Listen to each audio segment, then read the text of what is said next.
இப்போ தான் நிறையா வந்து நான் வந்து ஜிம்முக்கு ஜாயின் பண்ணணும், நான் வந்து ஸ்மோக்கிங்கை விட்டுறணும், நான் வந்து இனிமேல் டயட்டை ஃபாலோ பண்ணணும் இப்படிங்கிற மாதிரி சில விஷயங்கள்லாம் நம்ம மைண்டில் ஃபிக்ஸ் பண்ணுறோம். ஸோ இந்த மாதிரி பாசிட்டிவான விஷயங்கள் எடுத்து உள்ளே போட்டு இன்றைக்கி ஸ்டார்ட் பண்ண போகிறோம், உலகம் பூரா இப்படி ஸ்டார்ட் பண்ண போகுதுன்னு நினைக்கிறதே, அவங்க ஃபாலோ பண்ணுறாங்களோ இல்லைங்க வேறு விஷயம், நினைக்கிறதே ஒரு நல்ல விஷயம் தான். ஸோ அந்த நல்ல விஷயத்தை கொடுக்கறனால தான் அந்த நியூ இயர் அப்படிங்கிறது எனக்கு ரொம்ப பிடிக்கும். சரி, இன்றைக்கி ஒரு நாள் நம்ம சந்தோஷமாக இருந்துட்டு நாளைக்கு நம்மளோட ரொட்டீனுக்கு போகும்போது எல்லாரும் ஐயோ இந்த பிரச்சனை இருக்கே அந்த பிரச்சனை இருக்கே அப்படின்னு நம்ம யோசிக்க ஆரம்பிச்சிருவோம். ஆனால் அந்த பிரச்சனைலாம் எதனால் வருது அப்படிங்கிறத கொஞ்சம் உட்காந்து ஒரு 2 நிமிஷம் சிந்திச்சு பார்ப்போமா. இன்றைக்கி மனுஷனுக்கு பிரச்சனை வர்றதுக்கு 3 முக்கியமான காரணங்கள். ஒன்று பணப்பிரச்சனை, ஃபைனான்ஷியல் ப்ராப்ளம். 2வது மனப்பிரச்சனை, மனம் சார்ந்த உறவுகளுக்குள்ளே இருக்கிற பிரச்சனை.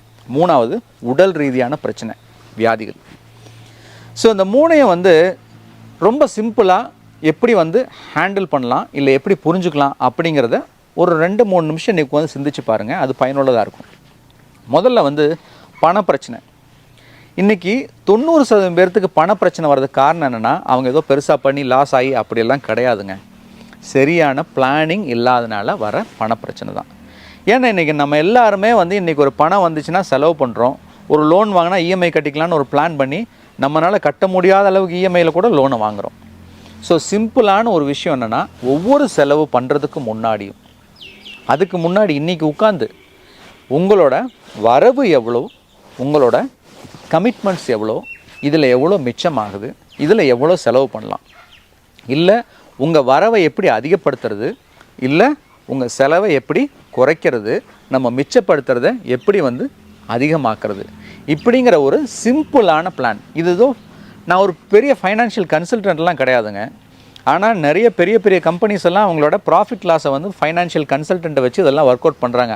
ஆனால் ஒரு காமன் பர்சன் நம்ம வந்து இதை உட்காந்து பார்க்குறதே கிடையாது. ஏதோ வருது, டேக்ஸ் கட்டுறோம், போகிறோம் அப்படின்னு இருக்கோம். ஆனால் தயவு செஞ்சு ஒரு சின்னதாக ஒரு சிந்தனை பண்ணி பாருங்கள். ஒரு கணக்கு புத்தகத்தை எடுத்து உங்களோட வரவு செலவு கணக்கை எழுத ஆரம்பிங்க. இன்னையிலேருந்து இது வரைக்கும் நடந்ததை ப்ளஸ் இன்னையிலேருந்து தொடங்குனீங்க அப்படின்னா உங்களோட செலவுகளை குறைக்க முடியும், வரவை அதிகப்படுத்த முடியும், சேமிப்பை அதிகப்படுத்த முடியும்.